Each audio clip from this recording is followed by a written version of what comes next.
leadership and away from deception. So as news broke of Phala theft, there was only one way to describe South Africa's response, and that was disappointment. Dearly wanting to believe in the new dawn, some clung to the hope that the president has done nothing wrong.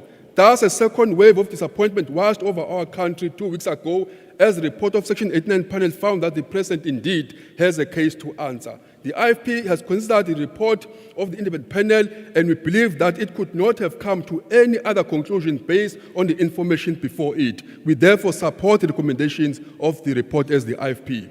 We wish to thank our former Chief Justice Ngobo and the panel he led for performing a very difficult task objectively and giving due care for our country. This panel was established through the Parliament to determine where there was prima facie evidence that the President indeed has a case to answer. Thus, Parliament should set in motion the process of an impeachment committee. Regardless of whatever this right course of action will be defeated by the President's party, regardless of the outcome of the next process, something has broken that cannot be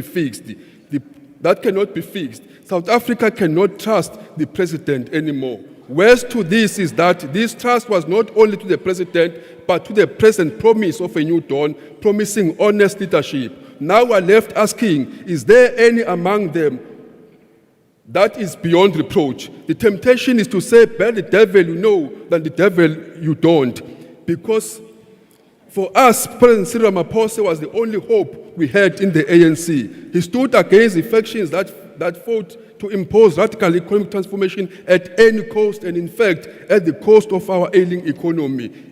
If the President is not exonerated, we fear what will come next. Looking at the possible outcome, it is clear that we should expect the worst. The IFP has deep concern for our country. It is patently clear that there are no longer leaders in the ANC whom we can trust. For what was once a glorious liberation movement has become a morass of moral corruption. I know the pain the IFP founder has, who once served this greatest liberation movement until it abandoned its founding principle. It has placed its cause on a path of a terrible destination, and tragically Speaker, that destination has been reached. Whatever becomes of the latest stain in the ruling party, we, the people of this country, have been betrayed. The IFP support the report. Thank you. I thank you, Honourable Member. Thank you. I now invite the Honourable Dr. P.J. Groenewald.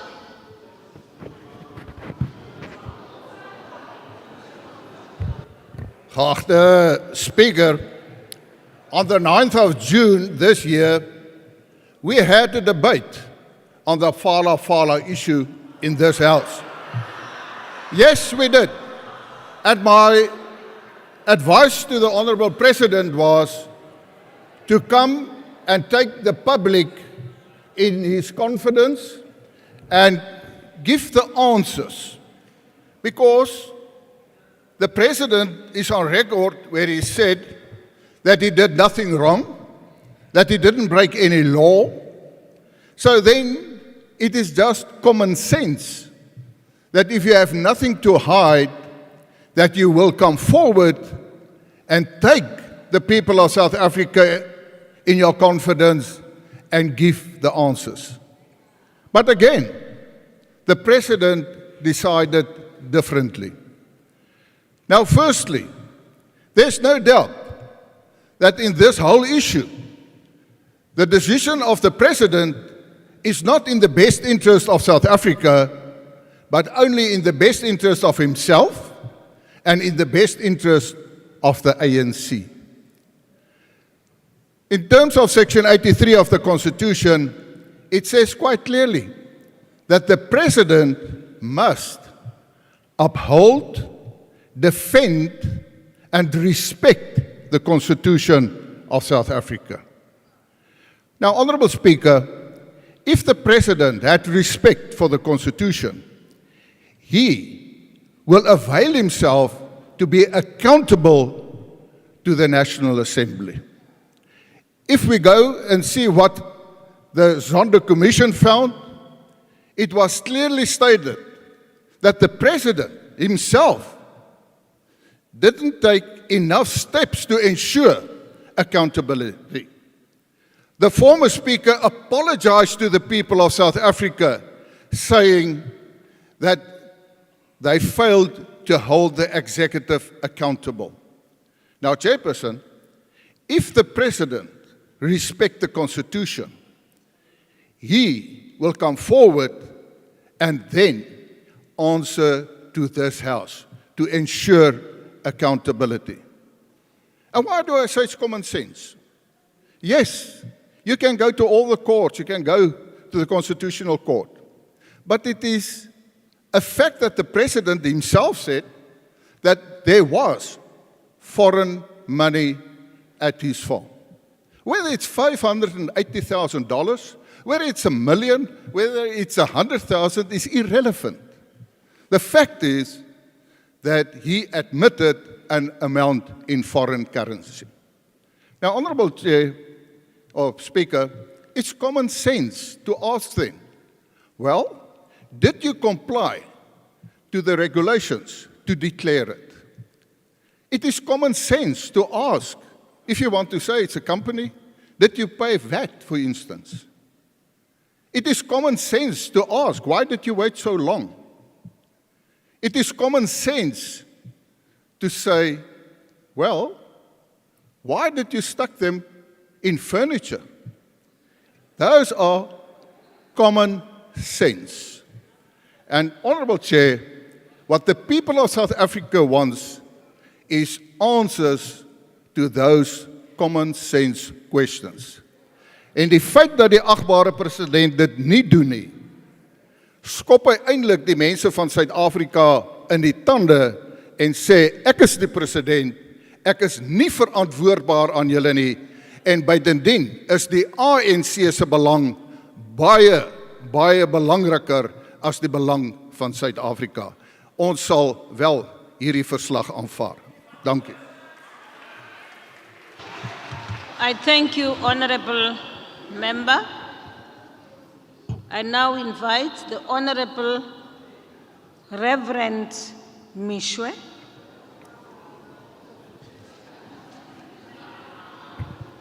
Thank you, Honourable Speaker. I stand here on behalf of the ACDP to support the report of the Section 89 Independent Panel and its recommendations. On the 9th of December 2022, I wrote a letter to the Speaker of the National Assembly requesting her to review her decision to apply an open voting procedure for today's crucial consideration of the panel's report. On the 11th of December, the ACDP's Deputy President, Honourable Wayne Thring, again petitioned the Speaker to allow members a secret ballot for this debate. Both requests were declined. Honourable Thring's petition to the Speaker was made after an article appeared in the Sunday World on the 11th of December, in which Honourable Mantashe was reported to have told ANC members to, and I quote, toe the line or leave the ANC, close quote. And the ACDP believes this reported threat by the ANC's chairperson will prevent ANC MPs, in particular, from holding the executive to account and upholding their oath to, and again I quote, perform my functions as a member of the National Assembly to the best of my ability, close quote. It is disappointing, Speaker, that a request for a secret ballot for today's debate was not granted because evidence suggests that some members of the ANC supported the panel's report but were strong-armed into voting their conscience for fear of losing their jobs. Speaker, even if the ANC bullies their members into voting against this report, the matter will not end here. The ACDP believes that President Ramaphosa has a case to answer. He is yet to tell this House how millions of dollars came to be at his Palapala farm and why he did not declare them to SARS, the Reserve Bank, and other financial regulatory bodies as required by law.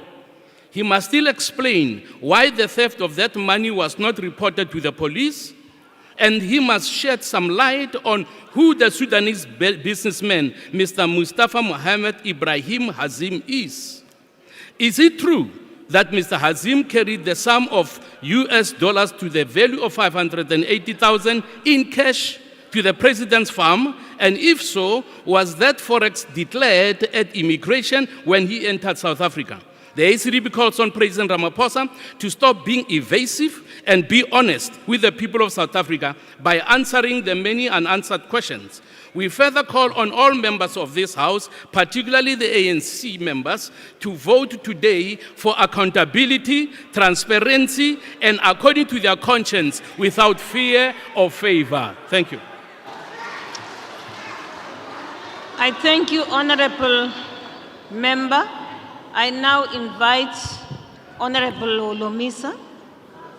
Honorable ANC Speaker, Deputy President and members.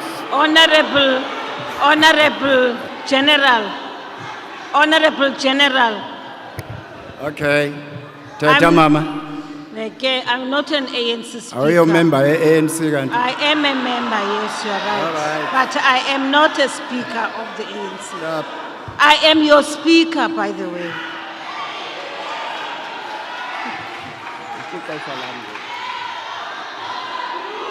Order. Buyisalo mizuzu kaloku uyityile ngoku. The United Democratic Movement supports the Section 89 parliamentary inquiry. When the Section 89 independent panel was given the mandate to look into these allegations, we were all on board, and we must now let the entire process run its course. We make this point mindful of the fact that the panel, by its nature, did not have the capacity to call for witnesses. The UDM therefore believes the four main players in the case, like President Ramaphosa, Arthur Fraser, Benjamin Chauke, and Hazim Mustafa, must be given the opportunity to give their side of the story. However, let us not forget what is at the crux of this matter. The fact that there was a large amount of foreign currency hidden in President's furniture and how this cash crossed the country's borders. You will recall that the UDM made a submission to the panel detailing how Mr. Chauke, an advisor to the President, flew in and out of the country to facilitate the movement of illegal funds. It is not sufficient explanation and defense for Hazim Mustafa to purport to have declared 600,000 US dollars to customs, which falls under SARS. The South African Reserve Bank would need to have first duly approved the inflow of that amount of US dollars and require such to have been banked in any SARB licensed forex dealers and agents. In conclusion, the Section 89 panel has found that the President has a case to answer. Let there now be a full inquiry by Parliament, the very institution that elected him to office, and to which he is constitutionally accountable. Sithi mawubuye uMzantsi Afrika esiwuthandayo emaseleni mawubuye. I thank you, Honorable Member. I now give the floor to Honorable Zungula.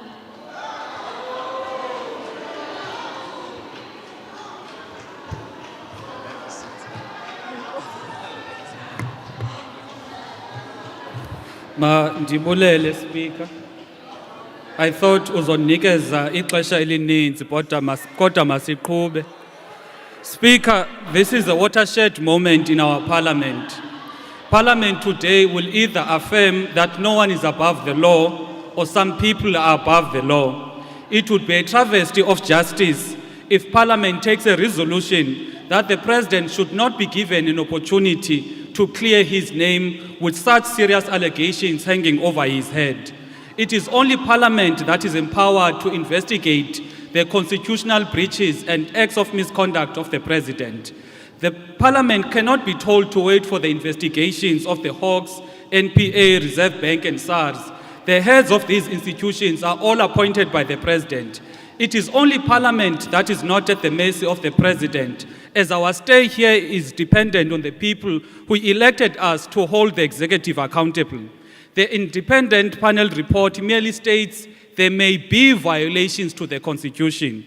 The impeachment committee may agree with the submissions of the President, and the case will be closed, unless, of course, the President has got something to hide.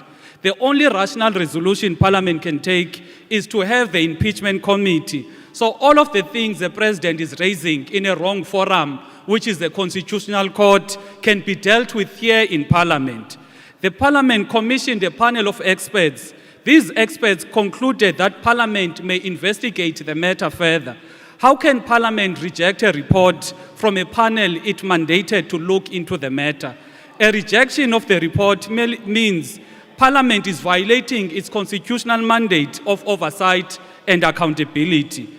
Parliament can't shield the President who is elected to take Parliament and MPs to court for doing what the Constitution requires of us. The President is attempting to escape accountability by prematurely taking a non-binding report to court. Mr. Ramaphosa can't want to be a president, yet he is against being held accountable. The President is actually undermining the judiciary. How does he trust the current justices in the Constitutional Court, yet is undermining the wisdom of the former Chief Justice Ngcobo? If the President and his supporters believe he's innocent and has nothing to hide, why is he fighting against a process that would clear his name? Members who refuse a resolution to establish the impeachment committee are actually violating their oath of office, which we saw to be loyal to the Republic. As members who took an oath to be faithful to the Republic, let's vote to adopt this report and establish the impeachment committee. Eyokugqibela, ensindanisizela yazi.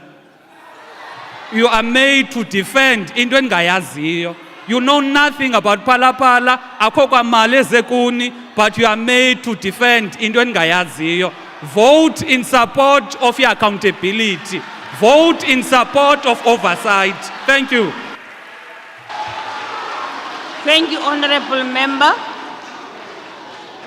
I now invite the Honorable Heron.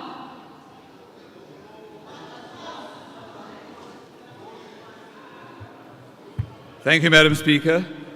Madam Speaker, today the National Assembly finds itself at a crossroads.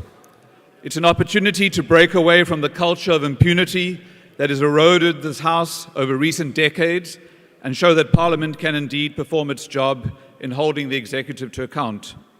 Or it could fall again into its old habits. If Parliament were today to bring an abrupt end to this impeachment process, it would fly in the face of everything that this administration has preached of renewal and constitutionalism.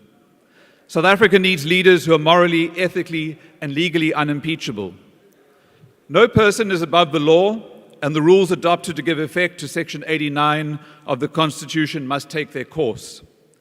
That being said, good respects the right of the President to take the independent panel's report on review. Indeed, we share the President's reservations that there are various potential legal irregularities in the panel's work and the report it has produced. To impeach a sitting president, is an extraordinary constitutional act with significant social, political, and economic consequences. It requires a flawless legal process, unswayed by populism, opportunism, or party factional interests. It would be unfair and unreasonable to haul a sitting president before an impeachment committee while these legal questions remain unanswered. And this constitutional process would benefit from clear precedents set by the Constitutional Court on the legal questions raised. The situation is therefore a complex one, but the solution, Madam Speaker, is simple. Parliament should today resolve, in principle, that the Section 89 process must proceed, but the commencement of the impeachment committee should be deferred pending the outcome of the President's review. If the President's review fails, the impeachment committee process must proceed. If his review is upheld, the need for an impeachment committee falls away. Based on the report that we have in front of us today, it would be wholly irrational of the National Assembly to vote to kill off the impeachment process until such time as it has been set aside by a competent court. Equally, it would be irrational of Parliament to proceed to stage 2 of the Section 89 process before finality is reached on the outcomes in stage 1. Good will today move for a resolution that achieves this sensible balance. Two binary options are neither sensible, practical, nor potentially are lawful. Thank you. I thank you, Honourable Member. Honourable Imam, Honourable Sheikh Imam. Thank you, Honourable Speaker. Honourable Speaker, what we have is the panel report. And I think what is not in question is that the President has a case to answer. Now, I don't think we can actually doubt that. However, we at the same time cannot overlook the fact that there's an application before the Court to review the findings of this particular panel. Now, I think one of the things we are forgetting here, and I want to say particularly to the ANC, whatever happens in your party affects the entire country. The hate that exists in your party is impacting negatively on the entire 60 million people in this country. You are not only destroying yourself, but you are destroying this entire nation. Yes, it's true that many people want the President out, and for different reasons too. There's no doubt about it. Some for their own selfish reasons, others for his position, others for avoiding prison or orange overalls. But the fact of the matter is this, that what we have before us is a report, and that report must be adopted here today. What we will not agree with, however, I want to reiterate, is the impeachment process until that review application is finalized before a court of law. You cannot accept a report, adopt a report and implement its findings. At the same time, in this case, the President is questioning the findings in that report. Now, let us also say this. We repeatedly say everybody is equal before the law. So let us also treat the President equally. It's his constitutional right to take the matter on review, whether we like it or not. And I know it's not going to satisfy all of us. But unfortunately, according to the Constitution, that is the right and prerogative of the President in this particular case to take this on review. And that is what he is doing. What we believe is happening today, this could have been delayed pending the outcome of that review. All that is happening today, we are wasting millions of rands, and that is where it's eventually going to go to. If we adopt this report and insist we want to implement the findings, all that is going to happen, the President will go to court and interdict this proceedings, and it will come to a standstill.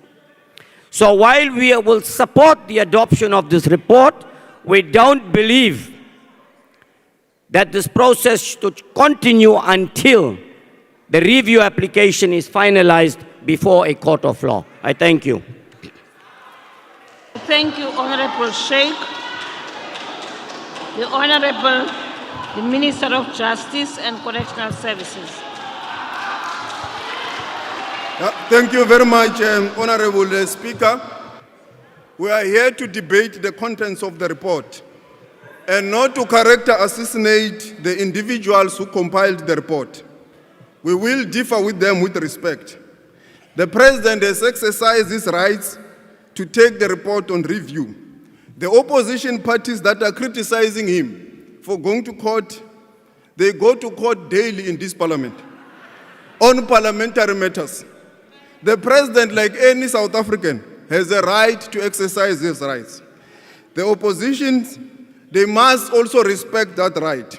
Accountability in this house means that we must be able to debate the report.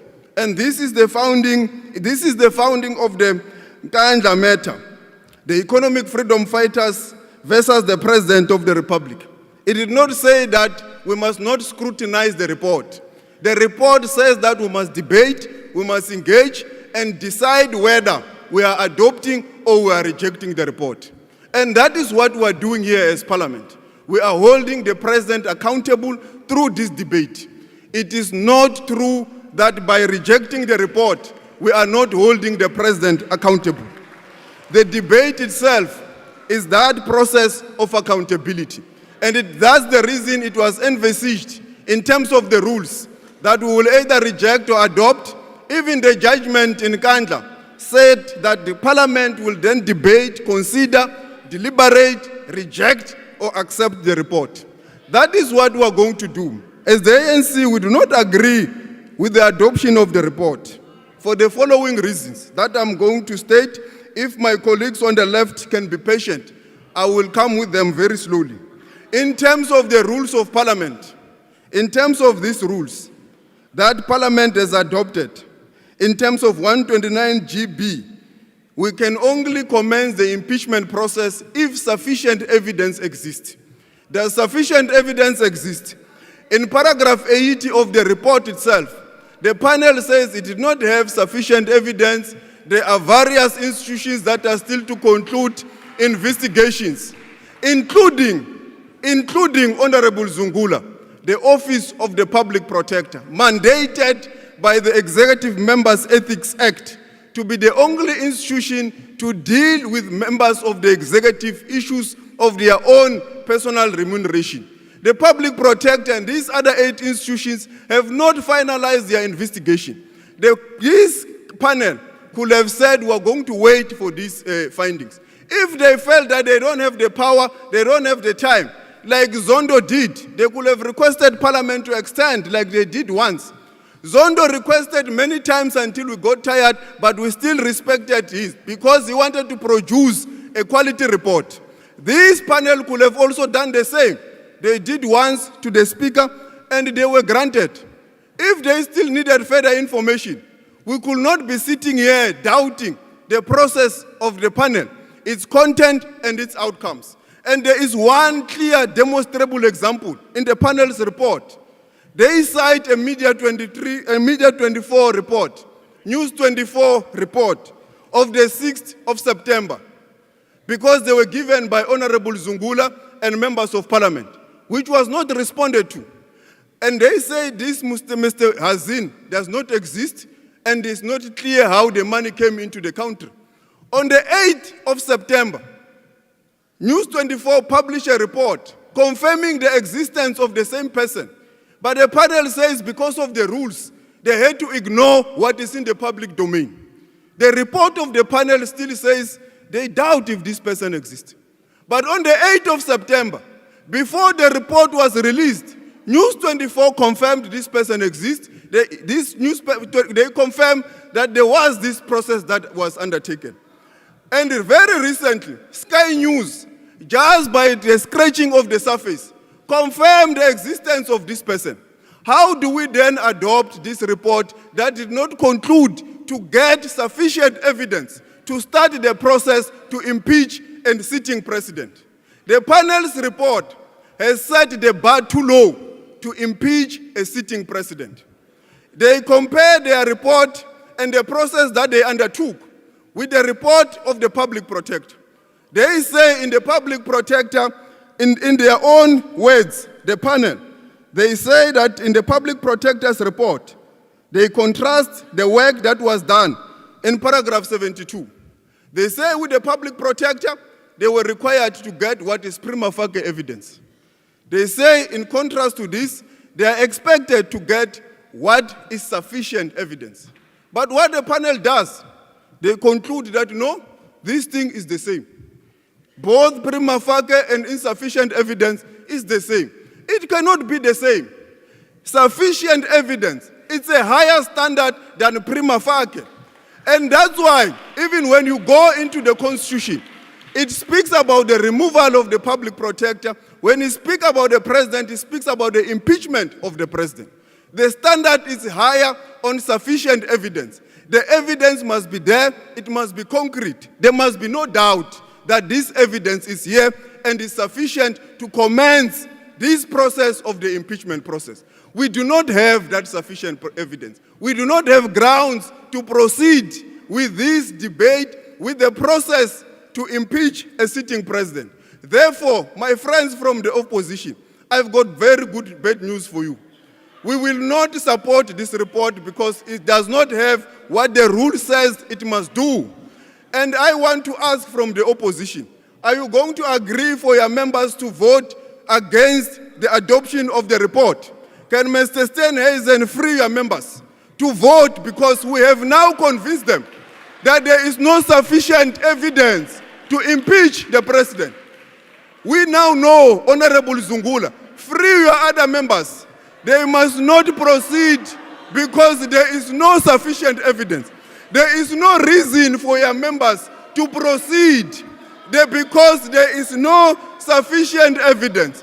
What is being said and used here is just to blackmail the ANC.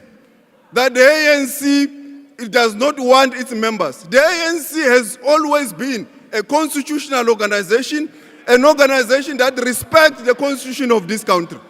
Like all members of the ANC, we are here debating because of the constitution.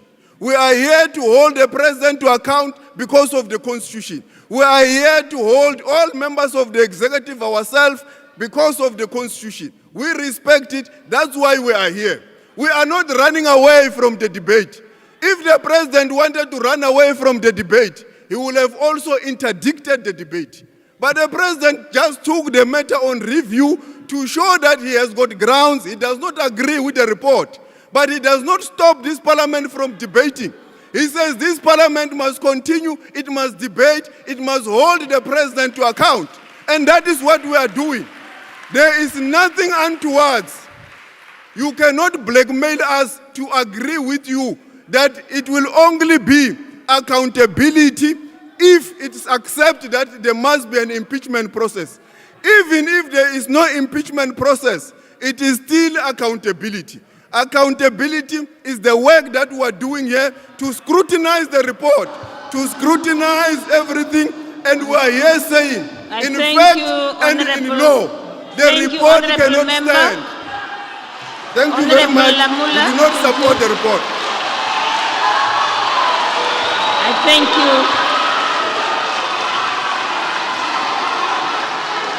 Honorable Shafter. Thank you, Honorable Speaker. In the course of this debate, we will extensively cite the jurisprudence of the Constitutional Court dealing with the executive accountability. We will support this motion on principle, based on our commitment to protect and promote constitutional democracy. That is our default position, nothing else, Honorable Chief Whip. Parliament's independence must be understood against its broad constitutional role, which requires it to maintain effective oversight over the executive. This is important because in order to safeguard public resources from abuse and plunder, executive power must independently be checked.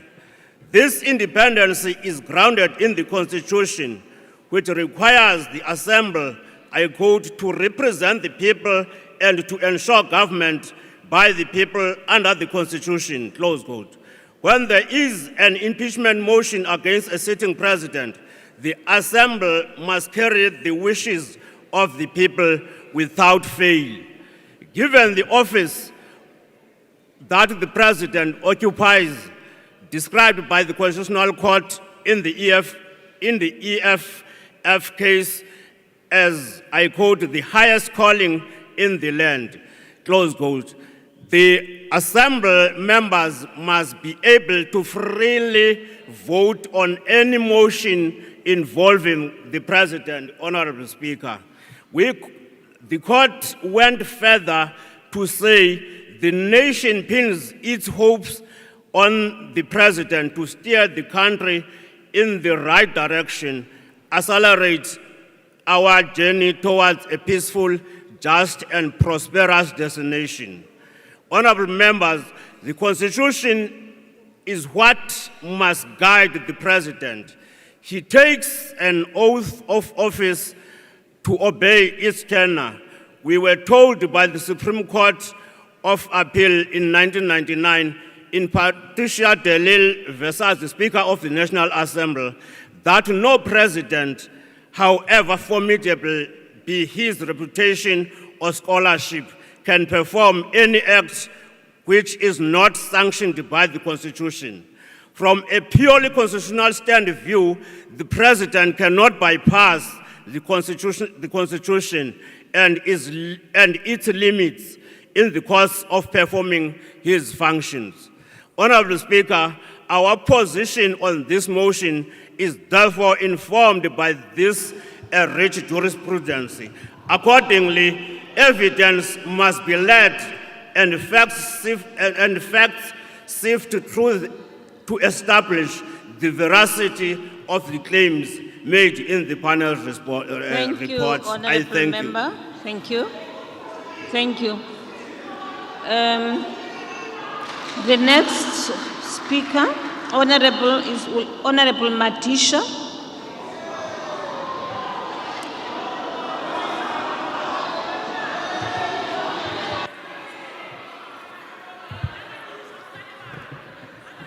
Honorable Speaker, thank you very much. The panel's mandate was to, in quote, determine whether there is a basis to initiate impeachment proceedings against the President, unquote. Now, in its report, the panel says there is no basis.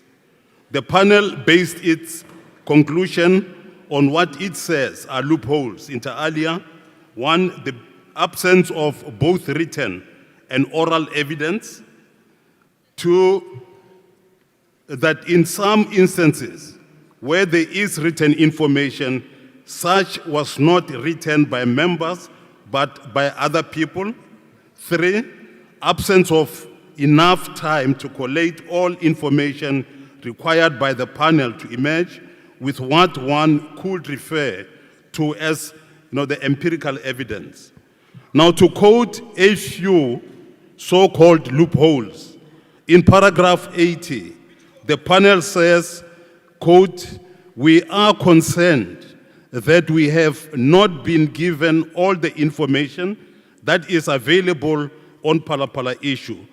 It further goes on to say, "We believe that the truth of what really happened lies beneath unanswered questions that are foreshadowed by what we are told from the information before us. We neither have the tools nor the power to excavate beneath the information that we have been provided with to uncover the answers to the unanswered questions." Now, the panel's conclusion in paragraph 8.3 says, quote unquote, "The President rightly criticized the evidence of Mr. Fraser's statement as hearsay, in particular the information from undisclosed sources.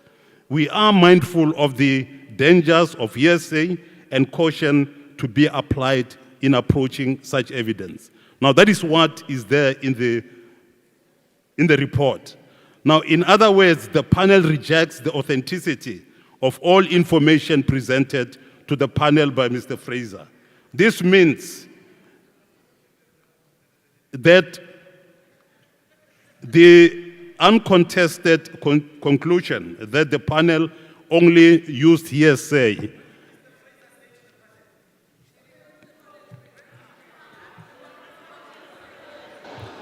there is a problem here. Please. Okay.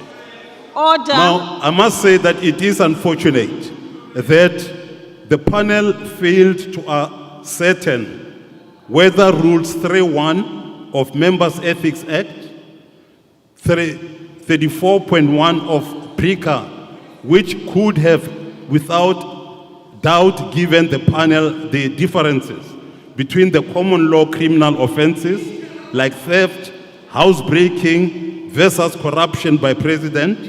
The panel failed to respond to that question. The panel depended on the media, and I think that has been reported. I propose that we apply both legal and ethical routes so that we can depend on expertise and independence. Parliament must make sure that we are able to go there so that that which we arrive at and with is something that can be able to be taken forward. Thank you very much. Thank you, Honorable Member. I now invite the Honorable Nyotso to take the floor.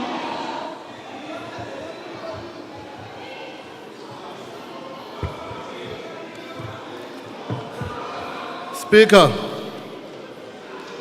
this matter is cut and dried. Speaker, we are debating recommendations of the independent panel of judges that says in summary that the leader of the ruling party is truant and irresponsible and that he must be probed even further.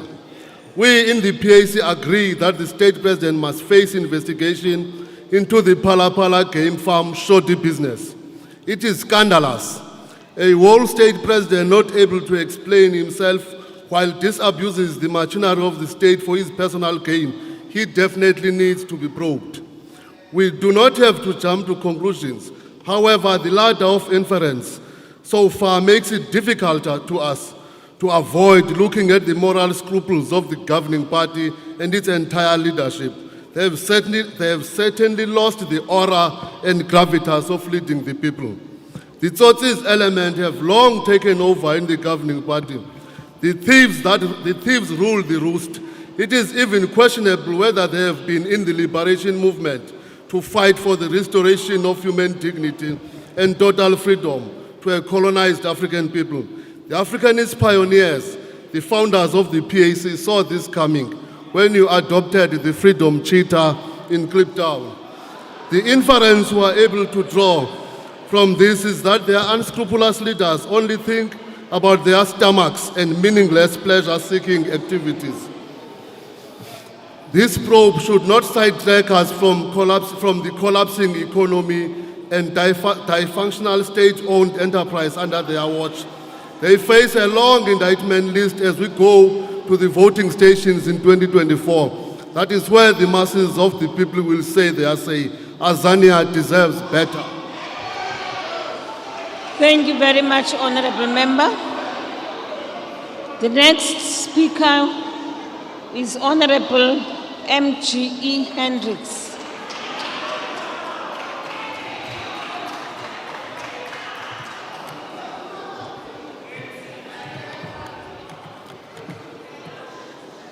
I just want to say that the ANC is Al-Jama-ah light.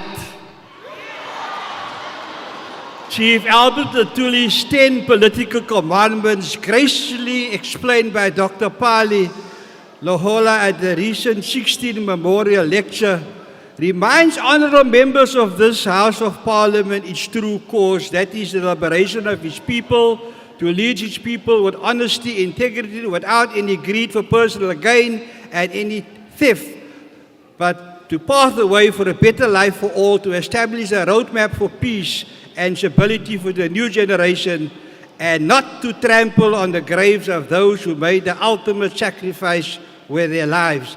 Thus, President Ramaphosa come close to these aspirations, is why Al-Jama-ah has mixed feelings.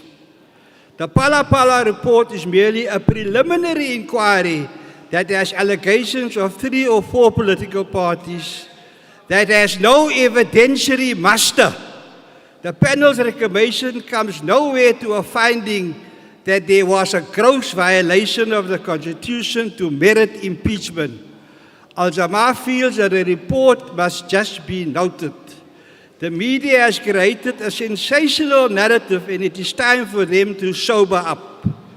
In 2019, on the basis of one man, one vote, the African National Congress, which is now Al-Jama-ah, won the right to govern. The ANC gave the right to their branches to elect an NEC who recommends a president. The 12 political parties in parliament are not branches of the African National Congress or substitutes, and the efforts today must certainly be moot. If President Ramaphosa is the nominee of the ANC branches, then certainly the parliamentary processes to continue to give the nation closure. The nation must wait for the findings of the National Prosecuting Authority, the Reserve Bank and others to see that justice is done. Also, the dereliction of duty by the country's intelligence chief must be firmly dealt with. I told President Ramaphosa when he met with leaders of political parties when the July insurrection broke, the country is not in safe hands. In the absence of any findings of gross violation of the Constitution by the Concord, the no charges against him, President Ramaphosa, if elected by the branch of the ANC, must continue as Chief Albert Lutuli in his wisdom directed. Let us vote the way Chief Albert Lutuli would have wished, not along party lines, but in terms of our oath of office. Another question is whether keeping $1 million in the furniture compartment is a gross violation of the Constitution. This was common cause before the panel, and they did not find gross violation of the Constitution. An inquiry relating to a motion proposing an inquiry in terms of Section 89 of the Constitution is not supported by Al-Jama-ah. Al-Jama-ah, however, thanks the panel for defining the allegations. Honorable. The report has no other value. Thank you very much. Thank you, Honorable Hendricks. The next speaker is the Honorable, the Chief Whip of the Opposition.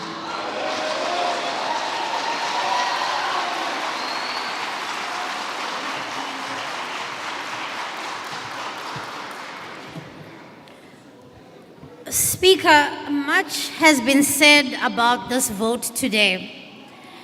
And much will be said here about why this process, despite the fact that it was commissioned by this very House and its members, should be ignored. However, not much will be said about what this vote is not about. This vote is not about impeaching the president. This vote is not about the highly contested ANC presidential race. This vote is not about where the political lines are drawn and who's politically aligned to who. This vote is about accountability.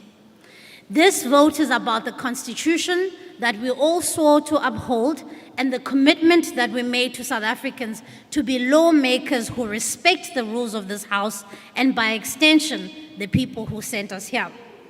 It is a vote to complete a process that we collectively embarked on, showcasing that it does not matter whether you're the president of the country or an ordinary citizen, the laws of this country apply to us all impartially. It is a vote to afford the president an opportunity to have the truth uncovered, an opportunity an innocent person would grab with both hands. To deliberately make this vote about the president and not about the principle of fairness and the rule of law is simply dishonest. It is undoubtable that crimes were committed on the president's Phala farm and state resources were abused. It is also evident that this did not begin and end with the president, and that an entire network of government players and ministers are possibly implicated, especially judging by Minister Lamula's very spirited defense of the president this afternoon. To vote against the recommendations of this panel is to send a strong message to the people of South Africa that you only have to be politically connected to be insulated from accountability. This is not the first time a choice like this has been faced by this House. Many of you were here and voted to disregard the Nkandla ad hoc report, which detailed the abuse of state resources by the former president of the ANC, Jacob Zuma. You did so shamelessly. You did so with no regard of the massive responsibility you've been entrusted with. You did so in spite of the fact that South Africans deserved more from you. You chose party over country, and today you will make the same choice again. You will choose a cover-up over accountability. You will once again go down in history as the governing party that broke Parliament. This is a big moment that will be recorded in history so that years from now, people will read about the disdain with which you treated this House. Those who will vote for what is right and not what is politically expedient today will be voting to restore the credibility of this House. And one day, when your children ask you what you did in big moments of our democracy, may you be courageous enough then to admit that you stood firmly on the wrong side of history. I thank you, Honorable Member. I now invite the Honorable Q. Kumutile Janti. Thank you, Honorable Speaker.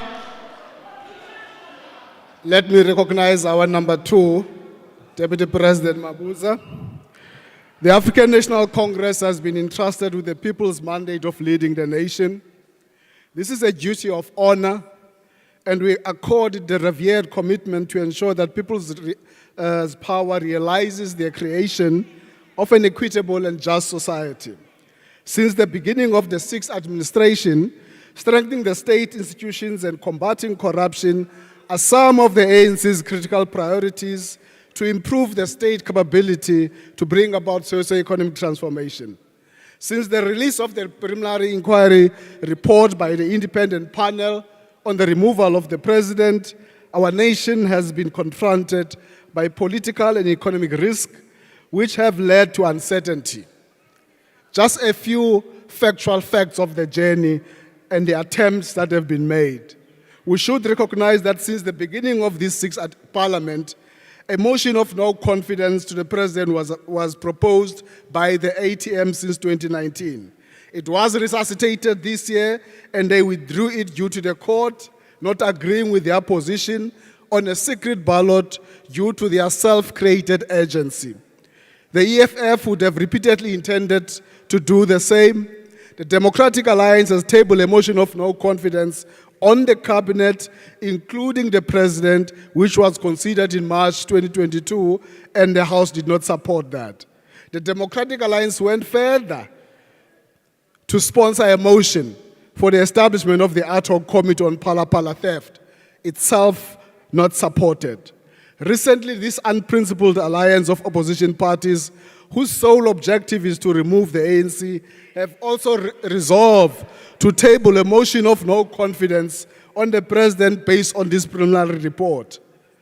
So, fellow South Africans, as we speak to you today, as the ANC, we are confronted with an opposition that seeks the ANC's demise at all costs through crook and hook to precipitate the nation to the instability of coalitions that are experienced in major cities.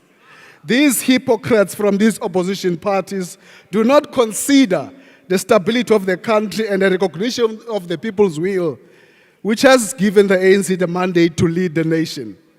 What these unprincipled opposition parties also undermines and does, they do not have confidence in an impeachment process which requires a 2/3 majority to remove the president. They do so by making a call for a motion of no confidence whilst considering the independent panel report, on which Parliament has to decide whether to establish an impeachment committee. The opposition parties also try to subcontract members of the ANC to be, and they want to be their shop steward, to say you need a secret ballot. In fact, even that secret ballot, it looks like it depends on the hope that members of the ANC will vote for them. Opposition parties caucuses on positions and matters, and so does the ANC. The ANC advances decisions after assessing the balance of evidence, and members of parliament exercise their rights and according to their oath and constitutional obligations. A few things from the panel report. The independent panel makes some critical observations in the report. Firstly, the independent panel did not know whether South African Reserve Bank had concluded its investigation. If so, and the outcome of that investigation. They didn't know. Secondly, the independent panel recognized that the public protector is conducting an investigation into the matter.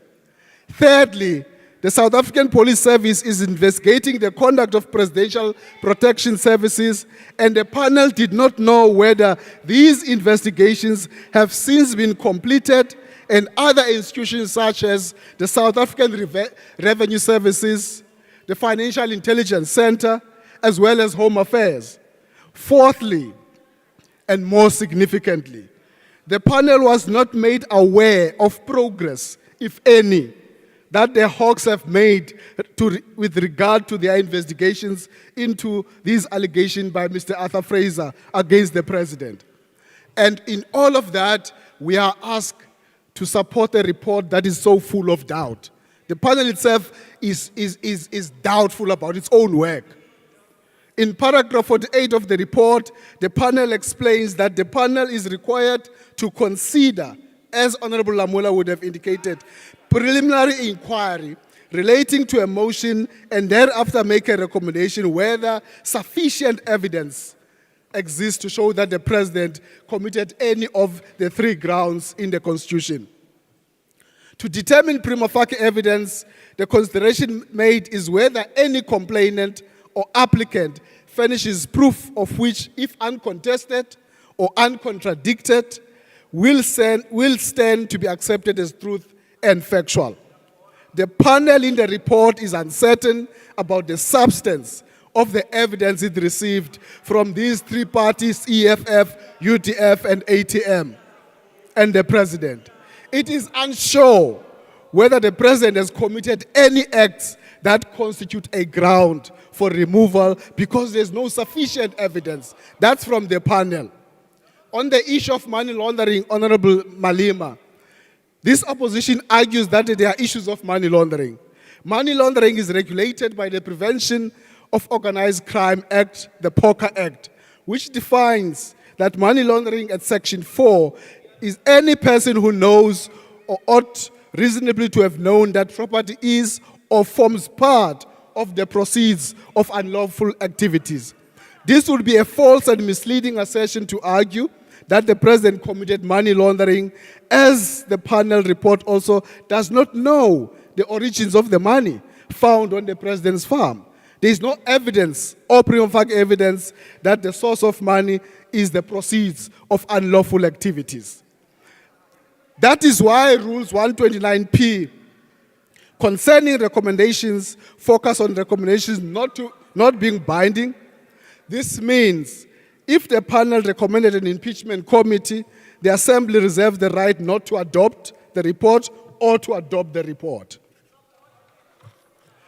This is stated in Rule 129P1 that the Assembly will make the final and binding decision relating to any matter dealt with in this rule. And any recommendations made by the independent panel or the impeachment committee or any decision by the Speaker in terms of this rule is not final and binding on the Assembly. The ANC does not support this report because the independent panel itself was not convinced that it had sufficient evidence. But having considered the information placed before it, which is insufficient, it disclosed that the president may have committed some violations. The position of the ANC is not an arbitrary position. It is a product of consideration of balance of evidence and the multiple factors the independent panel raises. The review of the president on this panel report is also informed by the testing of the basis of the recommendations of the panel report. Our disapproval of this report is not to stop accountability by the president. Instead, the president should continue to be accountable to Parliament. The independent panel does confirm that they have not tested the validity of the evidence as alleged in affidavit of Mr. Fraser. The panel also declared detailed limitations imposed on them by the process, yet their conclusions are not congruent or consistent with the information that they had. An impeachment process of the president removal must be based on substantive prima facie evidence. We call on all South Africans not to be conjured up by the media and opposition hype. It's moments like these that we test our ability as a nation to navigate these complexities. These hypocrites think that they have a firm grip on the ANC and its life. The panel report fell short of minimum threshold to lead us into an impeachment. The issue here is the test in the rules is sufficient evidence, not prima facie evidence. In other words, the test to be applied is much higher than prima facie, as Honorable Lamula would have indicated. No matter how many times you repeat these accusations, they will not stick or become true because of their repetition. It is therefore important that, Honorable Speaker, we go back to the drawing boards and fix some of the defects that we have in our rules. I thank you. Thank you, Honorable Member. I thank you, Honorable Member. Honorable Member, that concludes the debate on the independent panel report. I will now put the question. Are there any objections to the Section 89(1) inquiry? Is there a point of order? Honorable Heron. Yes, you have the floor.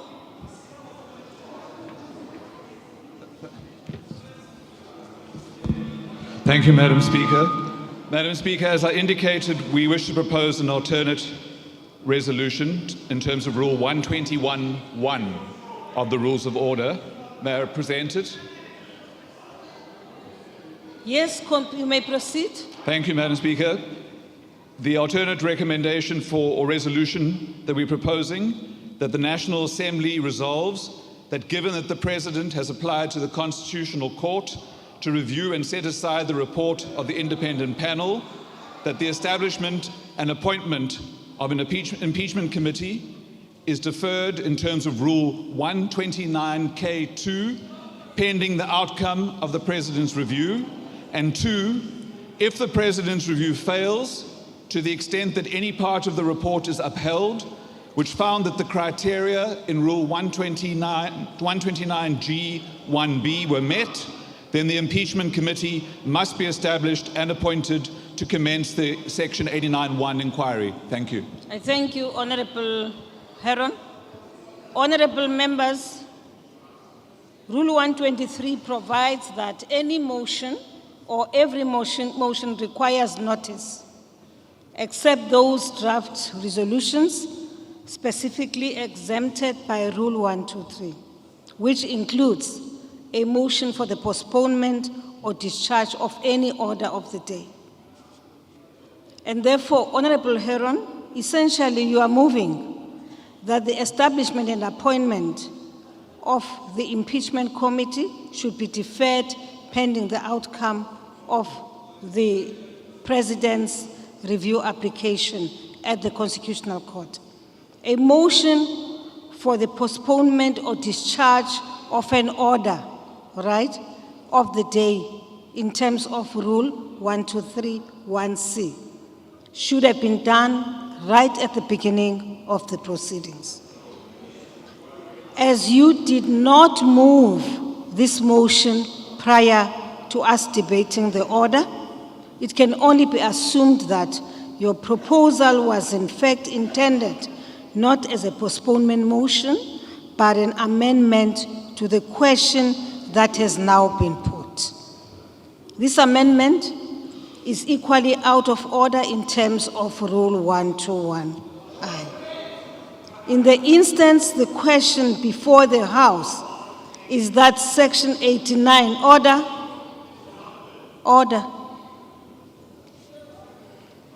In the instance that the question before the House is that Section 89 inquiry be proceeded with, your proposed resolution, however, asks for the House to decide on two substantive matters. A resolution to postpone the matter, and at the same time, another resolution to proceed to an inquiry contingent on a future. As yet, uncertain outcome of a process that is outside the ambit of the National Assembly. The Assembly cannot relinquish its own mandated responsibility in this manner. I rule, Honorable Heron. Honorable members, we now proceed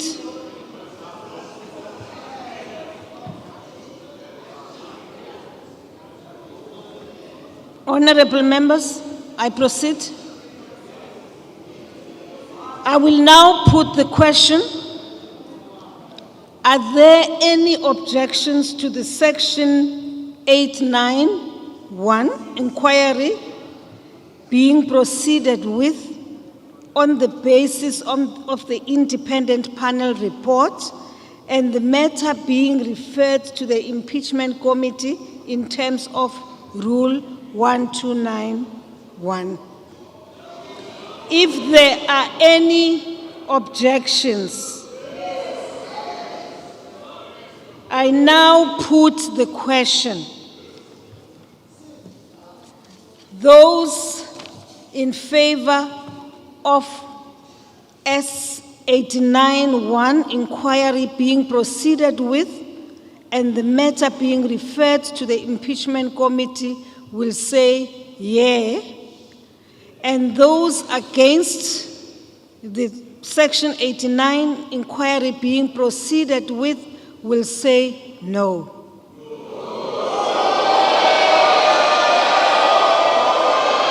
I think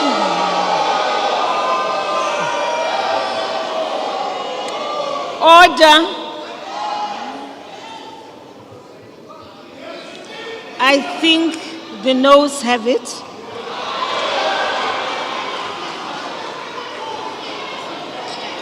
Honorable Kwahube.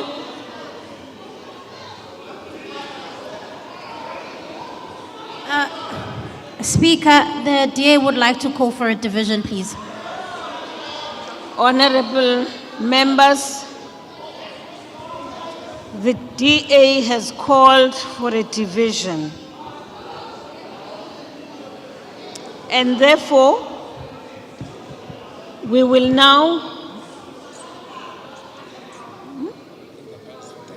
we will now proceed with the division, and the bells will be rung for 10 minutes.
You said we'll raise these matters when we arrive here. So we want to appeal to you and to your conscience that you please allow the secret ballot, because for sure your staff members would have done some work during the break where it's against you if you allow a secret ballot, and that on its own, it's a reason enough for you to reconsider a decision on the secret ballot. The third issue, Speaker, is that there are members of parliament from the ruling party who spoke openly that they are going to vote against the dictatorship of the Minister of Minerals. What does it mean? It means that this vote has got a potential of going either direction. And because of that, we ought to protect those people, because through that intimidation, they may not be able to fulfill their constitutional mandate. So the circumstances that are prevailing now, Speaker, dictate that you provide the secret ballot. We are confident there are 60 members in the ruling party who have confirmed that they will vote for this. And those members will be intimidated if this vote is not secret. Thank you, honorable members. Honorable members, we proceed. Honorable member, just a slight correction. I don't get intimidated easily. I can assure you, I don't. I'm a fighter, just like you call yourself a fighter. I'm a fighter. I don't get threatened that easily. So thank you very much, honorable members. Now, honorable members, the rules of the National Assembly provide for different procedures for members to cast their votes. These include voting by electronic means or a manual voting procedure by way of a whip or by voice. The rules also stipulate that the Speaker must predetermine the voting procedures. For this division, I have determined that a manual voting system will be used, whereby each member will be called upon and requested to voice his or her voice. I have specifically determined this procedure for this vote as a result of an electronic voting system not being in operation. In terms of the rules, all members present when the question is put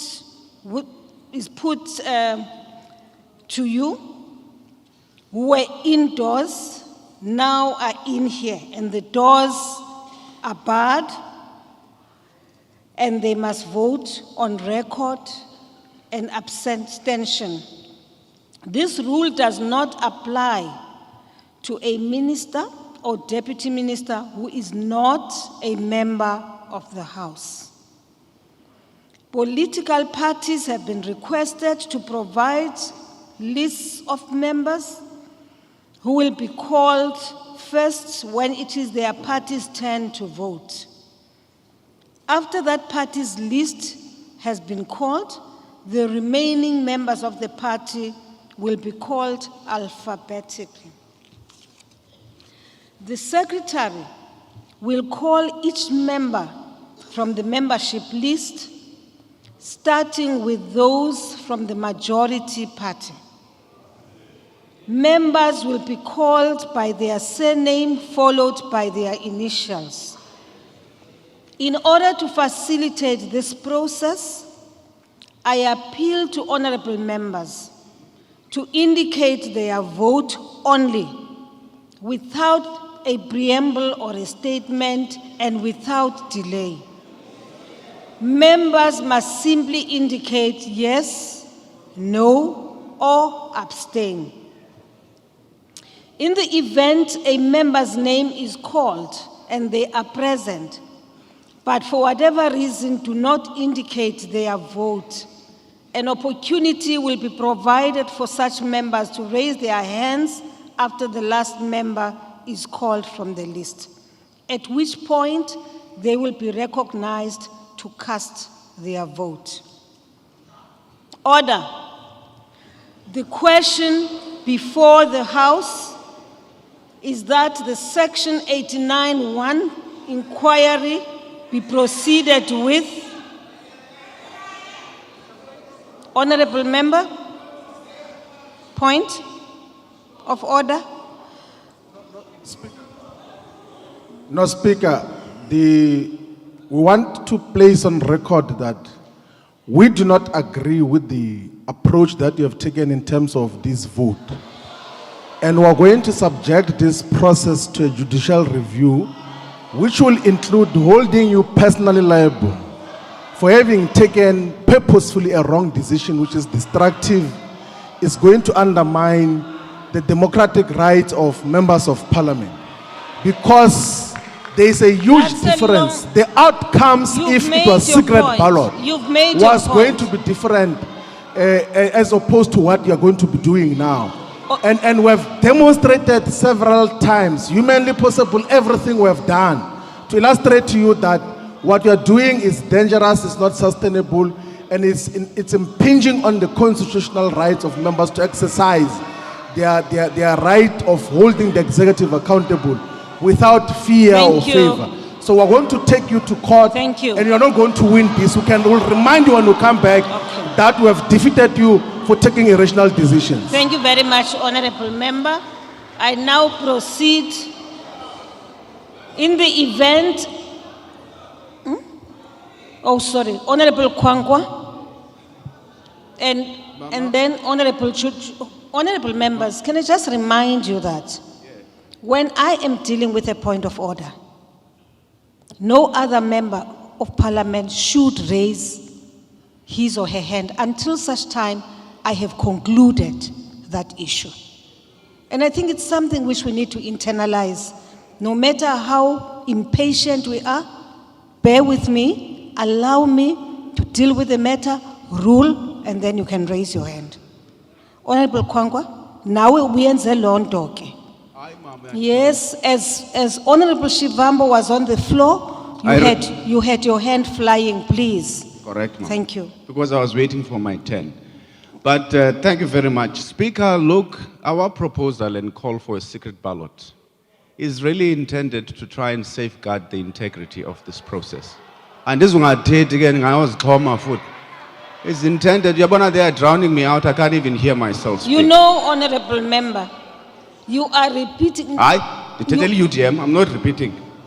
The UDM, Kodwa, you are repeating. It's fine, exactly but look, I what must speak here for the discussed. UDM. No, that's fine. They were speaking for themselves But and their political Honorable parties. Members had an opportunity to raise these matters when we were debating the report. No, we didn't debate the secret ballot there. Okay, Honorable In case you were Member. not listening, Mama. I give it to you, thanks. We're saying the intention is to safeguard the integrity of this process. And our fear is exactly as correctly articulated by our colleagues, that now we're allowing a situation where people are going to vote under duress against the report, when they should have been given an opportunity by the House to vote and exercise their full independence. That's the unfortunate part. Lastly, Speaker, as I prepare to sit down, I need to make this point. We're here, we adopted these rules via the impeachment process because the Concord said we need to raise the threshold in terms of how we do the impeachment process and not treat it the same way we treat a vote of no confidence. Now, by accepting an open ballot, we are lowering the bar, we're doing the opposite of what the Concord said we should do. So we want to caution you and say, we also do not agree with what you are doing, but you may proceed. I thank you, Honorable Kwangwa. Honorable Members, we now proceed. Now, order. The question before the House is that the Section 89(1) inquiry be proceeded with on the basis of the independent panel report and the matter be referred to the impeachment committee in terms of Rule 129I. Those in favor of the Section 89(1) inquiry being proceeded with and the matter being referred to the impeachment committee will vote yes. Those against it will vote no. Those who want to will abstain, and however we will record their vote as such. Voting now will commence. The doors of the chamber will remain locked until the voting is concluded. The secretary will now proceed to call members.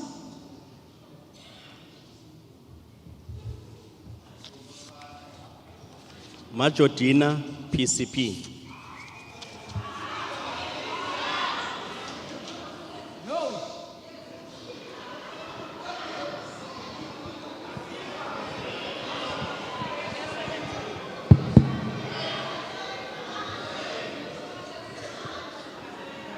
I vote no.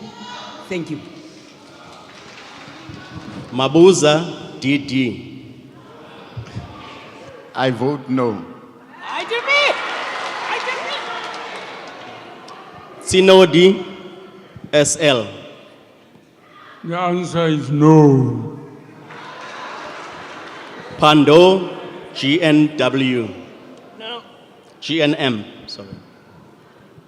The vote is no. Thank you very much. Frolic, CT. I vote no.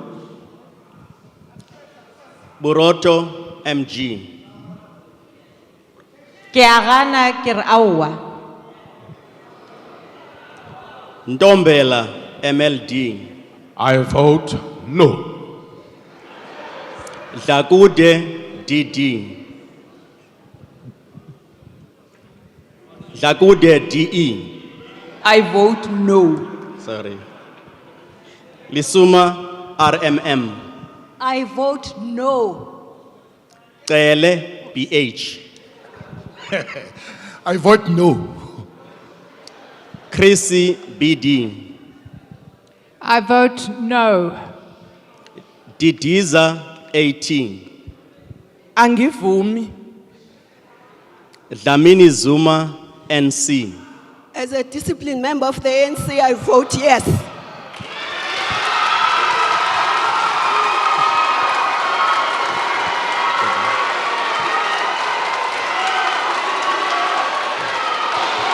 Order, honorable members.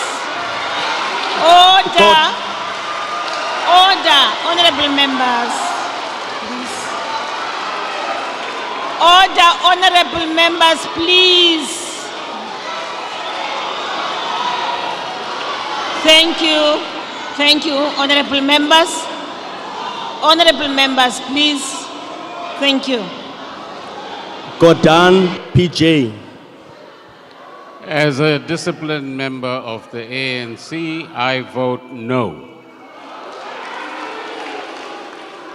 Gungubele, M. No.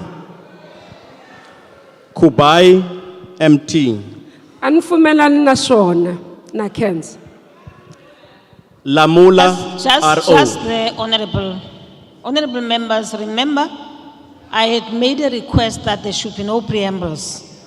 It's a yes, it's a no, it is abstain. Please, honorable members, thank you. No. Mandashe, SG. No. Mbalula, FA. No. Mkunu, ES. No.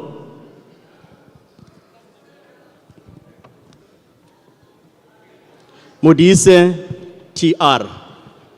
No. Mutsecha, MA. No. Mutwaledi, PA. No. Mtetwa, EN. Cha. Ndabeni Abrahams, ME. With my conscience, I vote no. Nkuane Mashabane, ME. No. Nchabeni NPS. KPS. Ndikohaneledzana nazo. Ngesi TWT. No. Nzimande BE. Cha. Angivumi. Phahla MJ. No. Sisulu LN.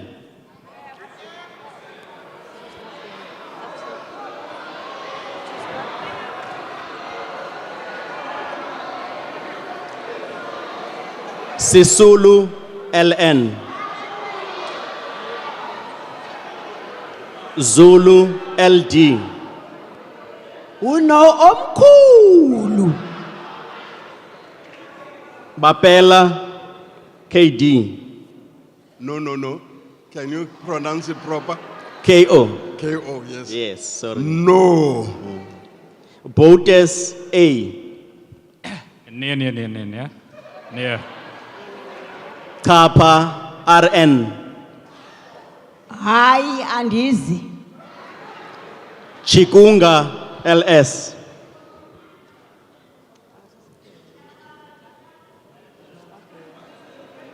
Dlomo SM. Ay cha. Dlamini SM. No. Gina N. No. Holomisa SP. Aye. Jeffrey JH. No. Kekana PS. Near.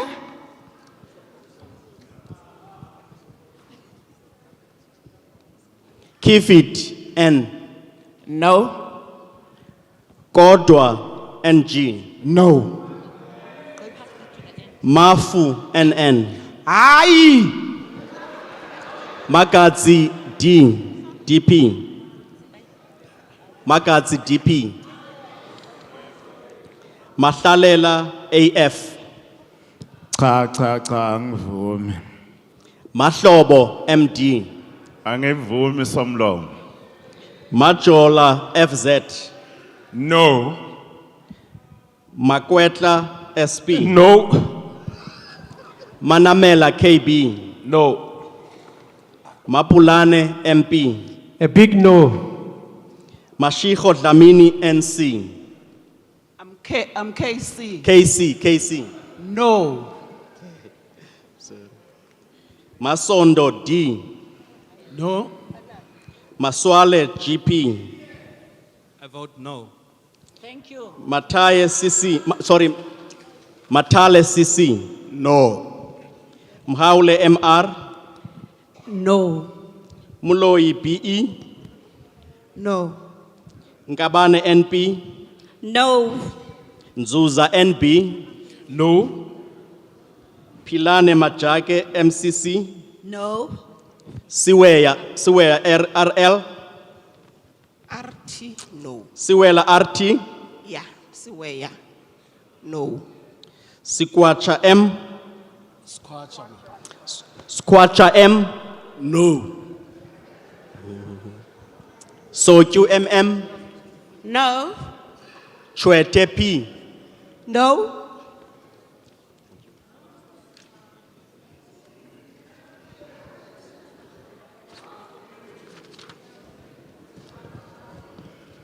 Abraham PN. No. Adams RC. No. Aduns NG. No. April HG. Obsolete near. Basopu M. No. Bucas AJ. Near. Bilankulu JH. Nala. Bilankulu NK. Bongo BT. Bongo BT. Benz Ngabashe Z. Ngenganqune sazela esinyulu ndiyala. Butelezi NS. Buthelezi NS, Kapa N, No. Chabane MS, No. Tikhale MC, Awa. Direko DR, No. Darks MA. Yes.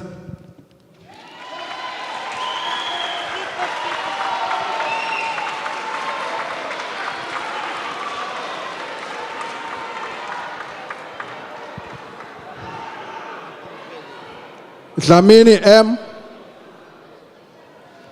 No. Dlamini NE, Abubu. Dlulane BN, No. Dundra MAL, No. Gyanki QR, Are you not, Chair? Khadebe BA, No. Gancho N, No. Gela A, No. Gomba MM, No. No. Gumbu TT, No. Kumete SN, No. Hadebe BM, No, señor. Harvard BM, oh sorry, Harvard X, sorry. No. Hermans J, Hermans J, No. Hlongo AS, No. Jacobs F, No. Jacobs KL, No. James TH, No. Jomat Peterson TM, Near. Kumalo FE, Cha. Ki BMT, Aye. Kwornof GW, Near.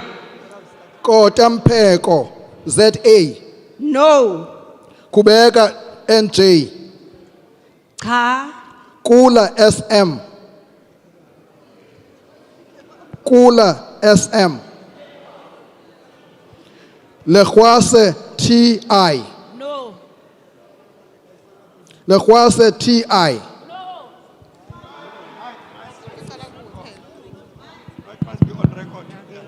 No. okay. Letsie WT, No. Lubengo ML, Ndikuhanedzana nazo. Luzipho S, For now, no. Make JJ, No. Mabe BP, No. Mabileta MD, No. Magaxa KE, No. Magwanishe G, No. Mabehlala T, Party line. Mabehlala T, Party line. Ithini? Mabehlala T, Yes.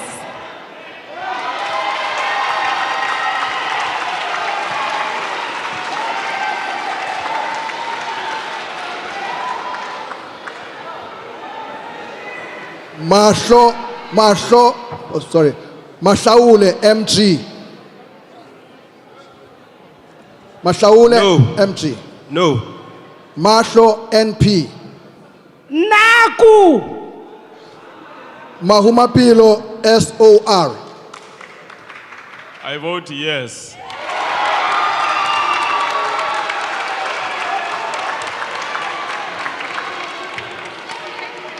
Makubela Mashele LS, I vote no. Makubele Marilele PP, Animi na swona. Malachi T, I vote no. Malemacha CN, Semema here. I vote no. Malinga VT, No. Malomane VP, No. Mamabolo JB, Awa akidumeli. Mananiso JS. No. Mandela ZMD. Andifuna uqhotyelwa nini. No.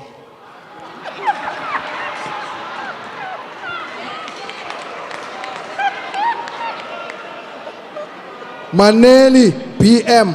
No. Maneli ST. No. Manganye J. Anivumeli. Mancu LN. Mancu LN. No. Marikwa GP. Sorry for the pronunciation. Nyara. Nyaya. Maseko Jele NH. Maseko Jele NH. No. Mashiko MR. Mashiko MR. Akidumeli ke. Mashele TV. No. Masiko FA. No. Masondo TS. No. Masuta TM. Masuta TM. No. Maswanganyi MJ. No. Matafa OM. No. Matebula EF. No. Matuba MM. No. Mbata SGN. Mbata SGN. Mbingo Gigaba BP. Mbingo Gigaba BP. No. Mbuyane SH. Ka. McDonald LE. No. Mkhunu TVB. No. Mdabe SW. No. Mfiko MMA. My vote is a no. Mkweba T. Aye. Mjobo LN. No. Mkachwa NT. No. Mkize ZL. Mkize ZL. Mkwanazi JCN. No. Mlenzana Z. Mlenzana Z. No. Mutle TN. Mutle TN.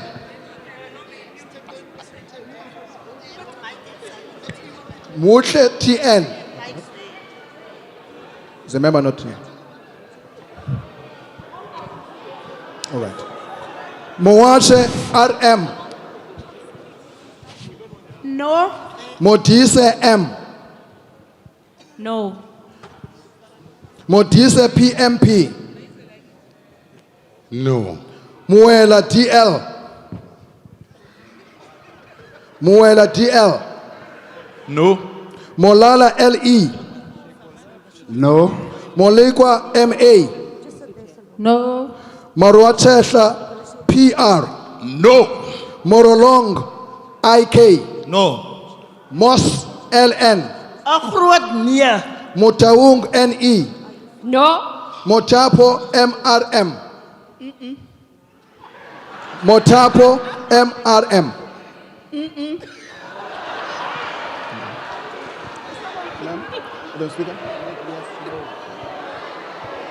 Honorable member, no or yes? Awa. Okay. Motsecha MS. No. Mbanza TS. Cha ngivumi. Mpumza GG. No. Mpushe PT. Mpushe PT. No. With a capital letter N. Msimango XN. It's a no. Mtembu AH. Munyai TB. No. Mvana NQ. Aibo. Myeni ET. No, no, no. Myolwa DJ. No. Ndaba CN. No. New vote Gluchen WS. No. Nkomo Z. No. Nkosi PS. No. Nonsele M. No. Not sorry. Yes, thank you. Not Nachel J. Thank you. No. Ngola X. It's a no. Tobongwana N. No. Ntuli MM. No. Papo AHM. No. Patien S.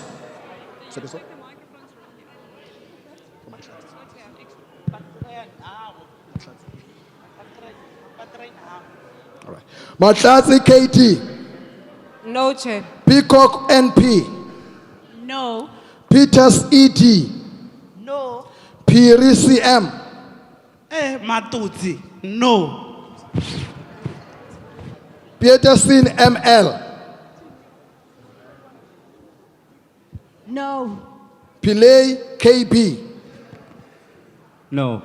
Kaiso XS. No. Ramadwa MM. No.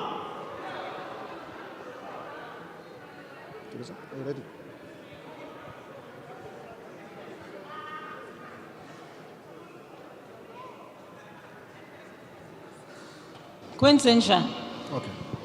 Ramaboleng A. No. Siebi AM. No. Simenya MR. No. Shabalala LF. Cha angivumi. Sibiya DP. No. Sihlwayi NN. No. Siwela EK. No. Siwela VS. No. Skosana GJ. No. Somyo SS. No. Stock DM. No. Swats B. No. Tlape MME. No. Tlomelang KB. No. Tolashe NG. No. Tseke GK. I vote no. Tseki MA. Chem chichisi. Are you okay?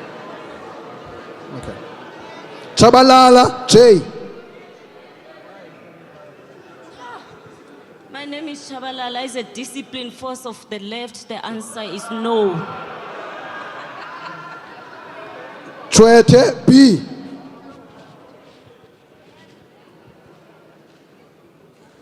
Chwete B. No. No. Van Schalkwyk SR.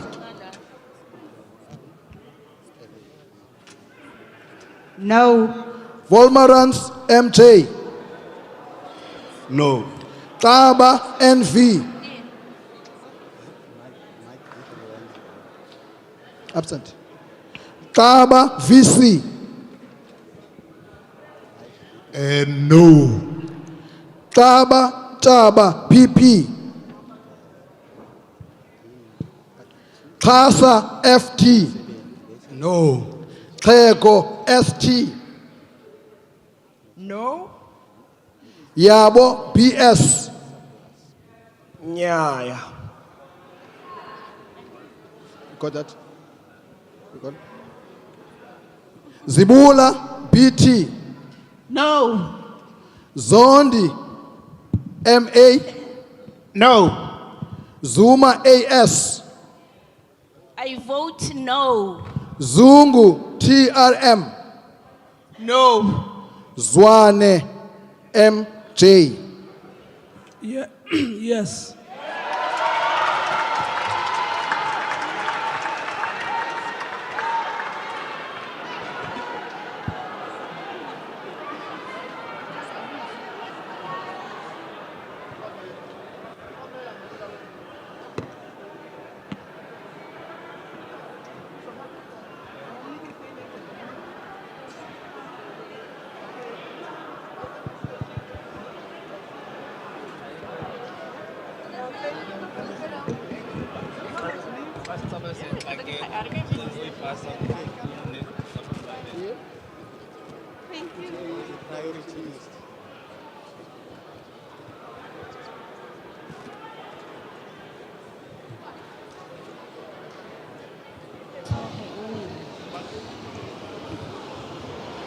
Order, honorable members. I'm sorry, there's a member who needs medical attention. Please, are they here?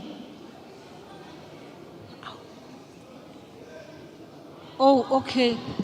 Honorable member, there's a member who needs medical attention. Are you attending to that, honorable?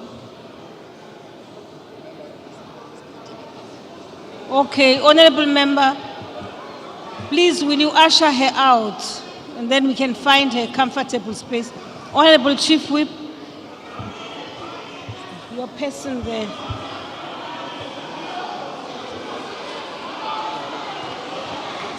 Order.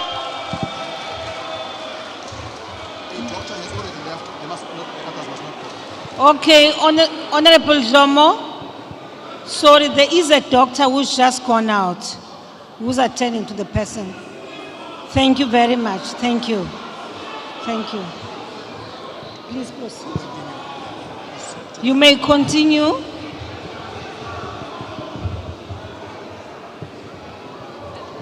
Honorable members, order. STP, you may continue.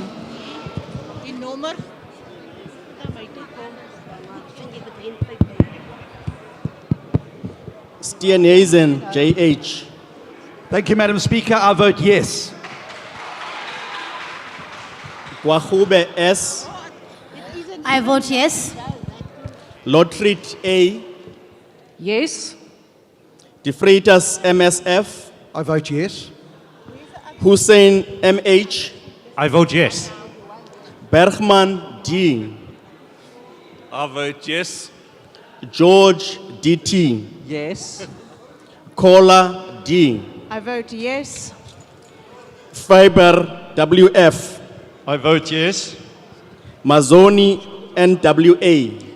I proudly vote yes. Lies, RA. Yes. Majola, TR. Yes. Macpherson, DW. I vote yes. Marais, EJ. Yes. Walters, TCR. Yes. Bradenbach, G. Yes. Abraham, PN.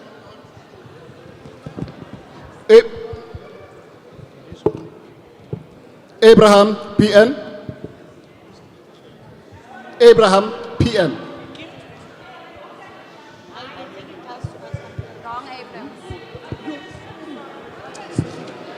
Sorry.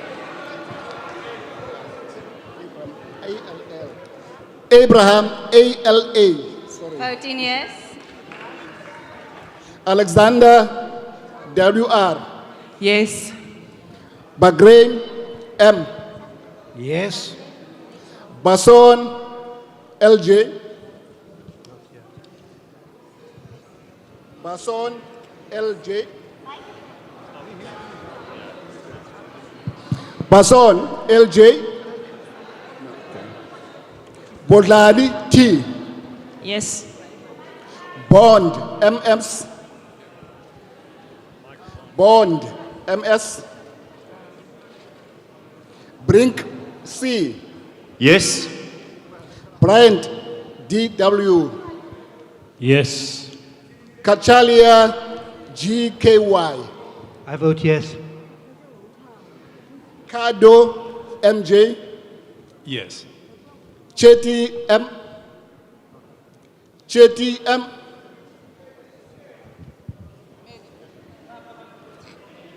Clark, MO. Yes. Cuthbert, MJ. I vote yes. De Villiers, JN. Ja. Engelbrecht, J. Ek stem ja. Isaac, F. Isaac, I vote yes. Gondwe, MM. I vote yes. Graham, SJ. I vote yes. Hicklin, MB. Hicklin, MB. Yinana, NE. Yes. Horn, W. Ek stem ja. Hassinger, CH8. Ek stem ja.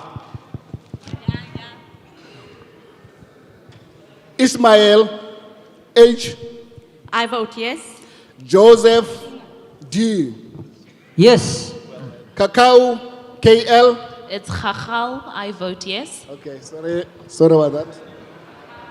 Kanyile, TA.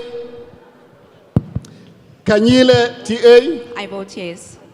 Kumalo, NV. Yes. King, CV. Ja. Kruger, HCC. Stem ja. Krumberg, GB, GR. Krumbok. Okay. Le Goff, TA. To protect the Constitution, I vote yes. Lorima, JRB. Yes. Mabena, TB. Vote yes. Mabika, MS. Yebo. Malati, MS. I vote yes, sir. Maray, SJF. Maray, SJF. Okay. Masango, BS. Yes. Masipa, NP. I vote yes. Mbabanma, TM. Ewe. Mbele, ZN. Yes. Maglua, JJ. Maglua, JJ. Mhlongo, TW. Yebo. Mailam, KJ. Yes. Mpiti, L. I vote yes. Maybach, NG. Yes. Ngobo, S. Yes. Notata, BB. I vote yes. Opperman, G. Ik stem ja. Phillips, C. Phillips, C. Powell, EL. I vote yes. Rose, AC. Yes. Sarupen, AN.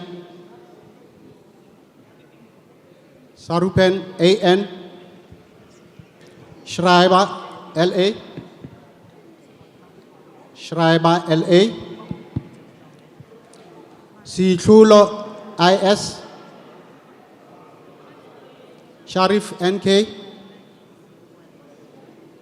Shelembe, ML. Yes.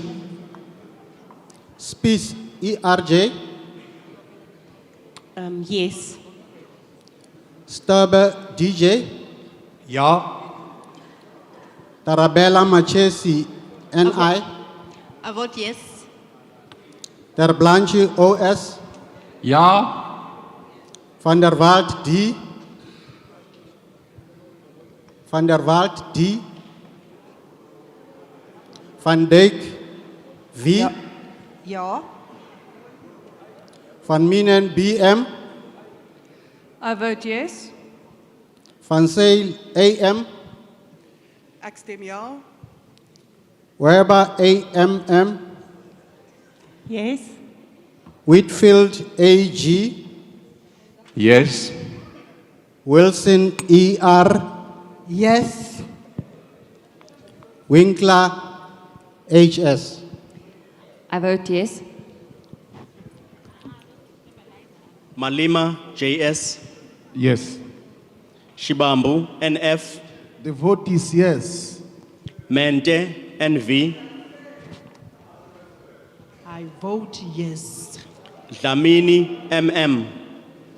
Yes. Mautwe, OMS.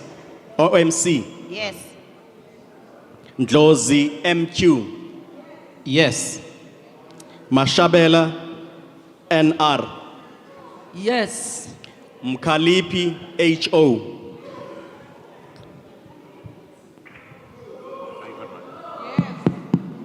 Ntlangwini EN. Yes. Aris LH. Extemia.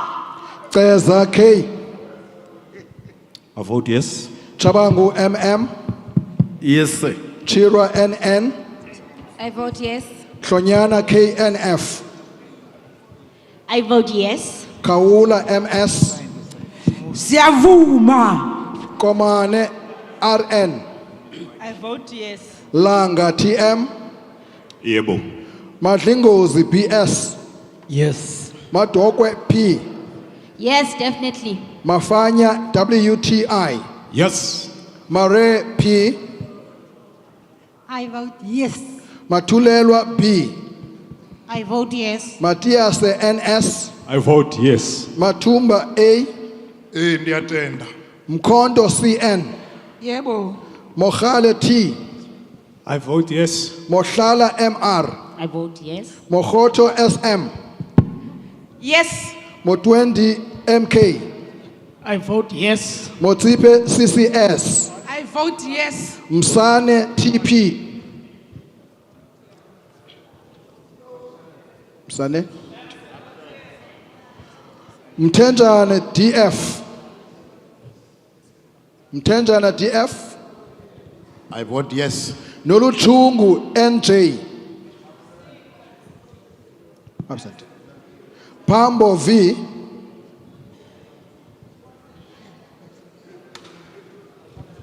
Yes. Paulson MN. Yes. Shembeni HA. I vote yes. Siwisa AM. Absent. I vote yes. Sondi NP. Tafeni N. Engosi ndiyavuma. Tambo S. Yes. Tembekwayo SS. I vote yes. Tito LF. I vote yes. Chwaku M. Yes. Yako YN. I vote yes. Butelezi MG.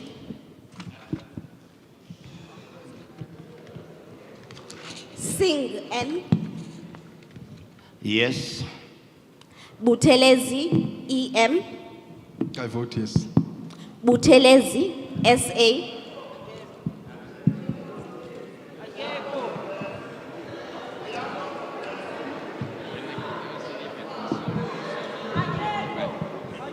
Tebekhulu RN. Yes. Hlengwa MD. Yes. Hlengwa M. Yes. Luthuli BN. Yes. Majozi Z. Yes. Msimang CT.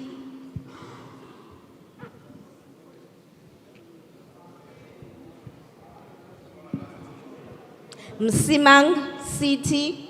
Yes. Ngobo SL. Yes. Sithole KP.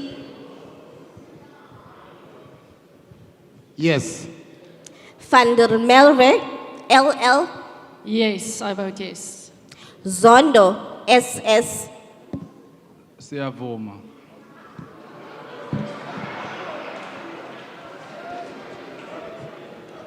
Groenewald PJ. Ja. Mulder CP. Ja. Boshoff WJ. Ja, alsjeblieft. Breed T. Ja. Danner H. Ja. Groenewald IM. Groenewald IM. Definitieve ja. May P. Ik stem ja. Mulder FJ. Ik stem ja. Van Staren, PA. Ek stem ja. Wessels, WW. Ja.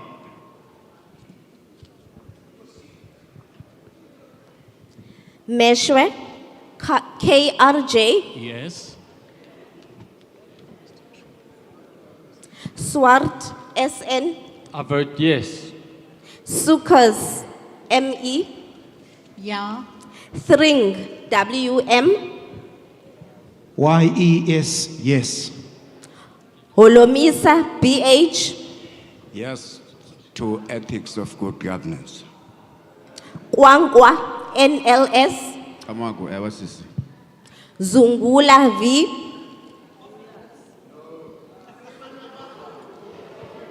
Ayicace, ewe. Mahau, TL. Yes. Oh, yes.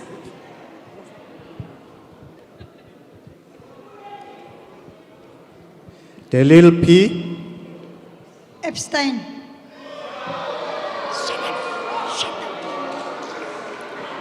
Aaron, BN. Abstain. Shaikh Imam, AM. Yes. CBC, CHM. CBC, CHM. Galo, MP. Galo, MP. Jafta, SM.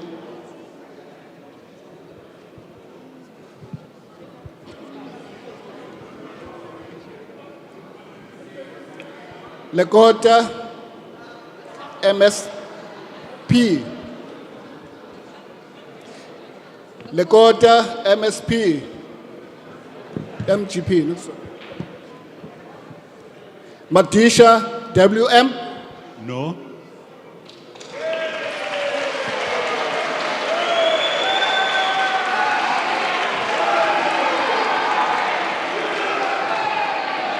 Hendricks, MGE. Hendricks, MGA. Hendricks, MGA. I vote no.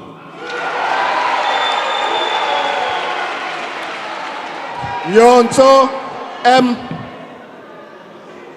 Kutheni niqala ngoHendricks?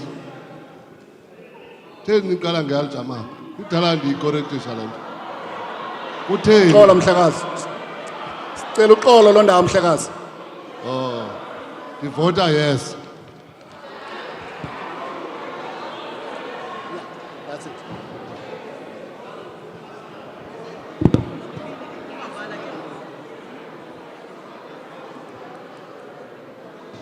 Order.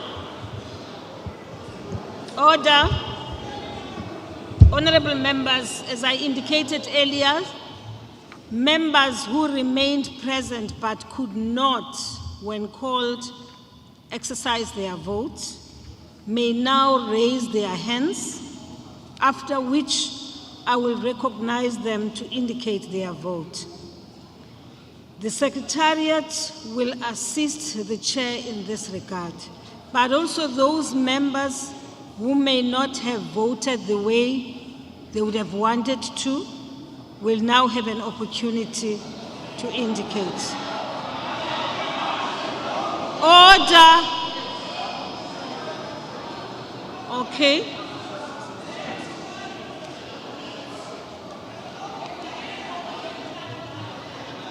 Okay, honorable member at the corner, the honorable Maambe Hlale Thandi.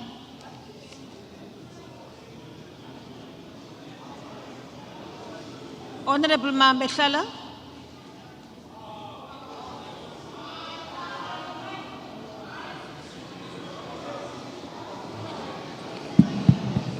Yeah. Thank you, Honorable Speaker. It came to my attention that my vote for party line is captured wrongly. Vote for party line is no. And it came to my attention that it was recorded yes. Then I vote no. Thank you. Thank you, honorable member. Honorable members. Okay, order. Honorable Kwahube.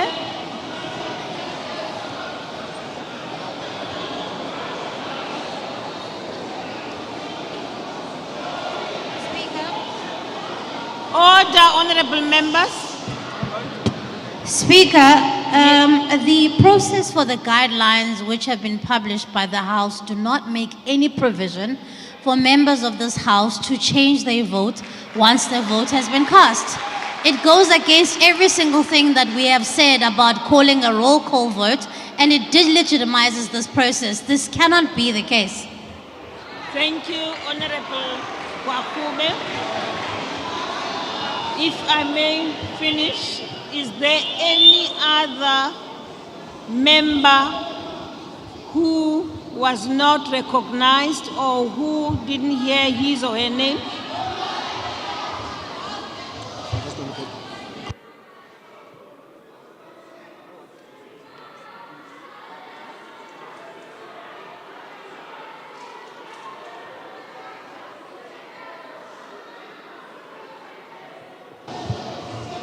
Okay, honorable members. Abanye bati, so I don't know what that means. Thank you. Honorable members, there is a provision in the rules.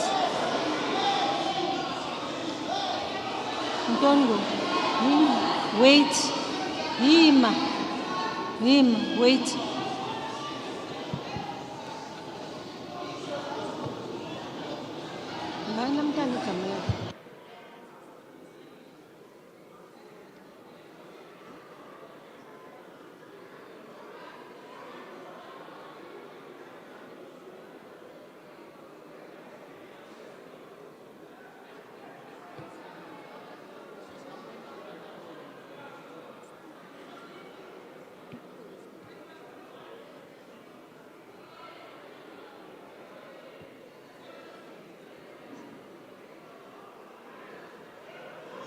Thank you very much. Honorable members, order.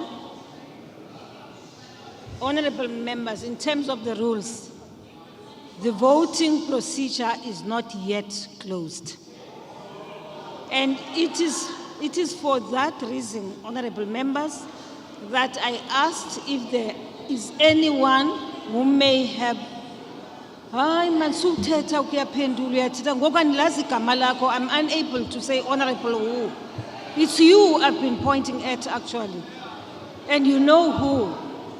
Don't do that, honorable member.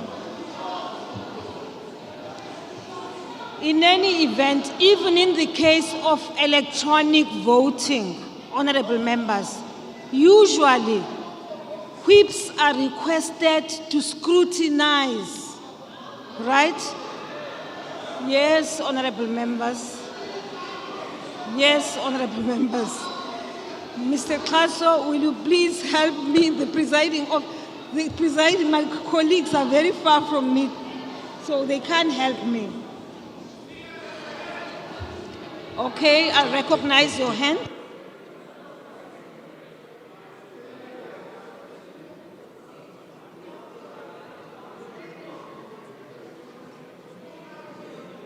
Okay, before I recognize you, Honorable Malema, Honorable Steenhuisen, and Honorable Khatebe, I just want to, honorable members, Motawe, Lima. Honorable members, Rule 117 states that party whips may, at the request of any affected members, scrutinize the electronic voting results at the table. Hold on.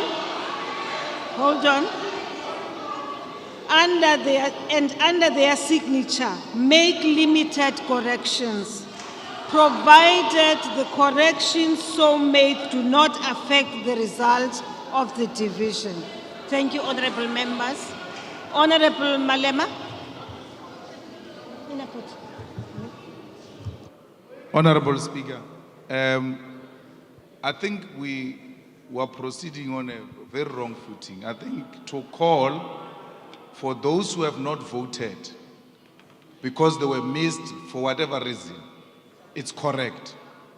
But to ask for a person to correct the vote is extremely wrong because it's not electronic voting. You are giving a wrong example.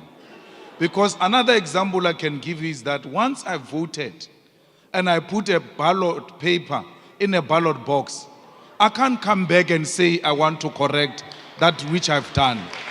But so I think that what Mahambe Lala did should be stopped because it's not acceptable. Honorable Member, Mahambe Shala, please. Oh, Mahambe Lala, yes. Please withdraw that one, please. No, I was not inside. I made a mistake. No, Honorable Member, I take serious exception. No, it's like you saying to me Malema. I'm not Malema, I'm Malema. No.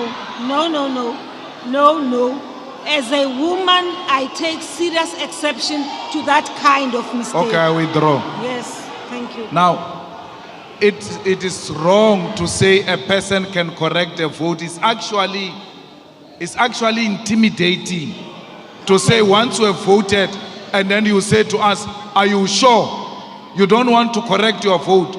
You are in a way intimidating members of parliament, and that is unacceptable. Okay. So please, that thing of people correcting their vote must fall off, and then you call those who were missed by mistake to vote if they wish to do so, and we close the process. There's no option of correcting a vote. Thank you very much, honorable members. Honorable Steenhuisen. Thank you, Madam Speaker. Madam Speaker, I rise in terms of Rule 104 of the Rules of the National Assembly. Rule 104.1 says, where no electronic voting system is in operation, a manual voting system may be used in accordance with a procedure predetermined by the Speaker and directives to be announced by the presiding officer. So your reliance on a provision that relates to electronic voting falls away. Those guidelines were published, they were agreed upon by all parties, and they were given to all of us before we arrived today. These were the rules of the game for today. There's no provision whatsoever in these guidelines that have been predetermined and approved by all parties for you to make the ruling that you have done. Unless you can point me to the relevant section in the predetermined guidelines made in terms of Rule 104, then I'm afraid what you're about to do is ultra vires. It's not protecting the process, and you're not protecting members of parliament from potential intimidation. And I would regard that as unparliamentary. Okay, honorable members, may I request that you lower your hand, please. Tate Matser, please lower your hands. Honorable members, may I take the opportunity as the presiding officer, as the speaker, to correct that which has just happened. I've just had a discussion with the Secretary of the National Assembly, and therefore that provision which we were now including, which is not contained in the rules which you have adopted, right, will be done away with. So at this point, the voting process is closed. Honorable members, I am being very deliberate by taking this kind of decision. I am protecting the process. I want to make sure that the work which we have done, which has gone down so well, should not be spoiled by silly mistakes. Thank you.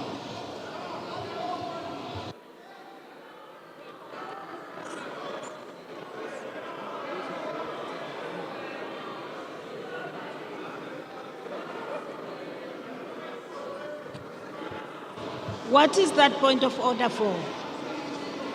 If it relates to what I've just closed now, please don't address it. I've closed it, and I've closed it at the note that this matter now does not continue. We've stopped it. On a serious note, I hope you're not going to talk to it. You are not reopening it. Okay. Honorable.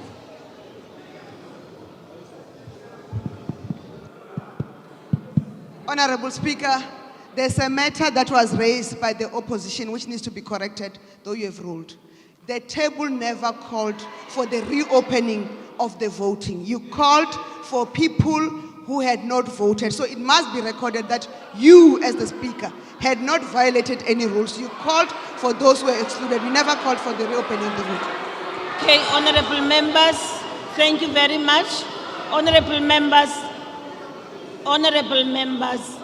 are there members who have not exercised their right to vote who are here? None. The vote is closed, and I'm now waiting for the results. Thank you.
Honorable members, please be patient with us.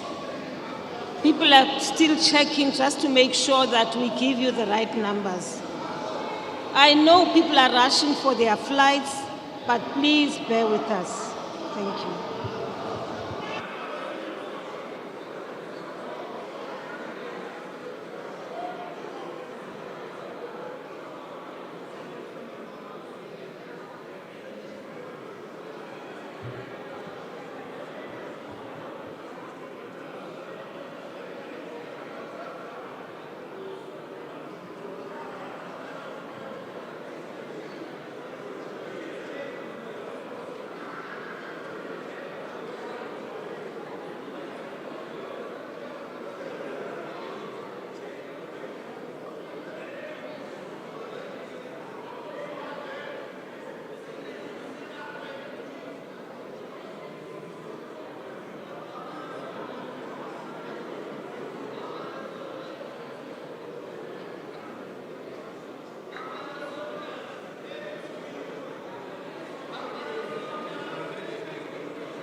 Order, honorable members, we have the results. Yes, those who have voted yes, 148. And those who have voted no, 214. Abstain, hold on, honorable members. Abstention 2. And therefore, the section 891 inquiry will therefore not be proceeded with. I thank you, honorable members. That concludes the business of the day, and the House